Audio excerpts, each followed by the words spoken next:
I don't know whether my house is gone or still there or not, but that fire came so fast and furious. The fire went from 50 hectares to 400 to 1,000 to 5,000, like within 2 or 3 hours.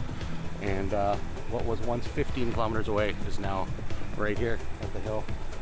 And yeah, so now we're just getting our animals ready, and we're probably gonna head back to Kelowna before the highway closes. We could see the horses running around into the flames, and it was like gut-wrenching almost, like not knowing whether they would live or die, and not knowing if you would have a house to go home to. Stories of escape, of fear, of insecurity, and clearly heartbreak from British Columbia's southern interior. Hello everyone, I'm Natasha Fatah and you're watching CBC News Network. There's a surging wildfire in that southern interior and it is triggering mass evacuations. Thousands and thousands of people from communities all around Lake Okanagan have been forced to leave ahead of a rapidly advancing Bald Range wildfire. Now, CBC's Tanya Fletcher joins us from Vancouver with more on this story. Tanya, the story is developing so quickly. What are the latest numbers? So, Natasha, the 2 bullet points are 20,000 people roughly affected by the evacuation orders in this area. And the size of the fire itself has grown exponentially. It's now at nearly 100 square kilometers. So taking you through a bit of a timeline, this has all developed fast and furious. It was around 5 p.m. local yesterday that people started noticing some smoke, some flames. And within 3 hours, this fire had exploded in growth to 50 square kilometers. By midnight is when Summerland itself, the municipality, was ordered to evacuate. And by this morning, early this morning, BC Wildfire Service is showing that the fire is now, as we say, 95 square kilometers. So it is growing very fast and spreading very quickly and in a very populated area. Let's take you to a map of the evacuation zone right now. So as I mentioned, overall 20,000 people forced out. The entire district of Summerland, which includes the municipality itself, that alone has a population of 12,000 people, all ordered to leave, and 8,000 others just north of there, a little bit closer to Peachland, also ordered to evacuate as well. And just to give you a little bit of context of this whole area, if you looked a little bit north from that map, that's where we're in the North Okanagan, along that same lake, but that's where the Bradley Creek and the other twin fire have been burning up until now in the past week, already causing mass evacuations. So this whole region in the Okanagan is affected. And if you looked south of that map that we just showed you, closer to the US-Canada border, that's near Evacuee, and that's where a nearing wildfire from Washington State has been pushing closer to the BC border. So this whole active fire zone is really the heart of this, and that's why we're just seeing such displacement and fluidity with the situation, multiple fires. But this one, of course, is now the focus and is the most impactful right now. We've heard from evacuees just with incredible stories. Here's one person describing the fire as they left. Every now and again you would see it burst out in flame in the smoke, and then it would die down or whatever, and then it would be black, and then it would flare up again. So it was a kind of a continual up and down, very hard to gauge what was happening. And we should point out as well, it's a weekend in the summer in August, and this whole area, the Okanagan, is the face of summer tourism in BC. There are wineries, there are many people on vacation, there will be a lot of tourists in these areas, and so that really just speaks to the impact and the timing as well of this fire. You're absolutely right about the number of people who go to this beautiful part of the country every year, especially at this time. But Tanya, you know as well as anyone, people live there all year round, and now they have to vacate their homes. What are those evacuees being told to do? Yeah, so for locals especially, this is such a fluid situation. We did hear that around 50 people had to be airlifted out to safety, presumably by helicopter last night. We're still working to get more details on that, but many tactical evacuations. We've heard that's when officials go, banging on doors, door-to-door knocking, saying, get out now, with the assistance of sometimes search and rescue crews, sometimes RCMP. So that has been happening. And also evacuation centers, the locations have been shifting.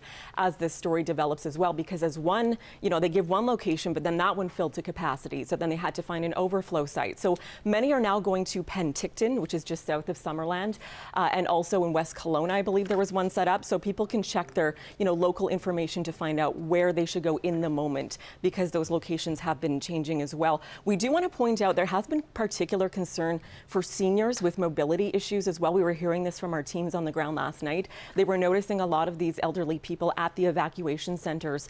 And we did get a message from Interior Health this morning, a bulletin saying that the local health authority is working to relocate 50 residents from one long-term care home, and nearly 200 others have been displaced from another senior center because of the evacuation orders around Summerland. So that'll be of particular note as well going forward, just to find out where these elderly and the seniors, especially with mobility issues, will be going and how they'll get there. I do want to show you one last video just to really underscore the impact of this. We have video from the highway cams, Drive BC. This is Highway 97. This is the main thoroughfare through basically the southern Okanagan here, between connecting Kelowna and Penticton.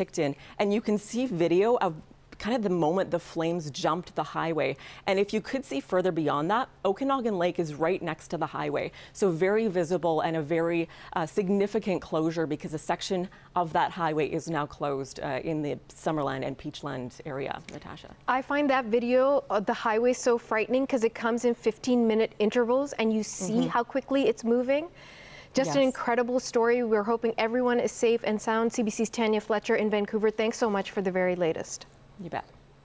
So Tanya is going to be with us throughout the day, bringing us the most up-to-date information from Vancouver. But remember that the central story today is happening in and around BC's Okanagan Valley. And we do have colleagues who are in that area watching as that fire continues to advance, watching as that smoke is taking over the highways. So CBC's John Hernandez is in that area, and he pulled over on the side of a highway near Peachland, and he gave us a better sense of the conditions that he's witnessing. So as you can actually see behind me, we can get a view of the fire, and you can see it. You can see the smoke billowing from the top of the mountain. And if you look a little further down, you can kind of see there's a lot of haze, and that's where the fire actually jumped Highway 97 in Summerland. This just a quickly fast-moving fire, all of this sort of happening overnight. And if you just look over to my other side here on Highway 97, you can see the roadblock. There's a lot of people trying to get through, service vehicles, work vehicles, people trying to get to their homes, but this road is blocked. Obviously the fire jumping over that highway, making this stretch of road just too dangerous. We have seen some wildfire service crews passing through today, so people are getting on the ground. But this fire was just moving so fast that it was hard for anyone to get a handle on this. And I'll just sort of paint the picture a bit behind the curtain. We've been out in Vernon covering that devastated Bradley Creek wildfire, and we were done our work for the day yesterday, out for dinner, and all of a sudden you can hear the alerts going off on everybody around you's cell phone. You can hear that ringing, and that was around 7:30 p.m. The fire initially hit around 5:30, but the evacuation orders really started coming in one after the other at 7:30, and then all through the night you could hear alert after alert after alert come through, right up until the entire district of Summerland got the evacuation orders. Linda mentioned 12,000 people live in this community. It's a very small, tight-knit community. People live on the mountainside, and there's also homes right down into the water. And we know the fire has spread across that entire area. A lot of people have been lending a helping hand. We've been tracking people who have volunteered to host people, people that have volunteered to help move animals. There's a lot of ranches, people with horses, goats, and other farm pets that are in dire circumstances right now. So there has been a lot of help and support, but also a lot of uncertainty. Good to have you near Peachland. Talk to me about what you're anticipating happening over the course of today and where you're going to be headed. Yeah, so we can't get to Penticton through this road right now. So we actually have to loop around. We're likely going to go through Kelowna and then take a highway south through Rock Creek, then up through Evacuee to get to Penticton. We're hoping to speak with some of the folks that have been evacuated and lived through some of these horrific circumstances, but the roadblocks don't make it easy for us, and obviously it's a safety concern. The roads are closed because that fire is just so rapid, widespread. So we'll be looping around through the rest of the morning and then end up in Penticton today to hopefully speak with folks and see what they're going through in real time here. So even on the roads that are open, John, is it fairly safe driving, or is the smoke still a factor in terms of your visibility? Smoke is largely a factor through the valley when we pass through highway through the Christian Valley through to Rock Creek.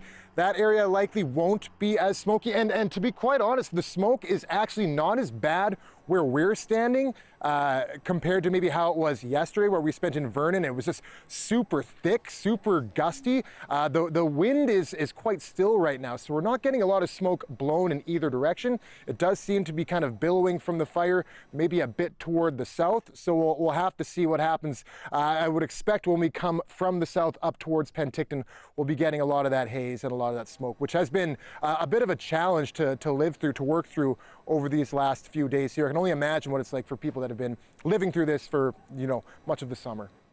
That's CBC's John Hernandez.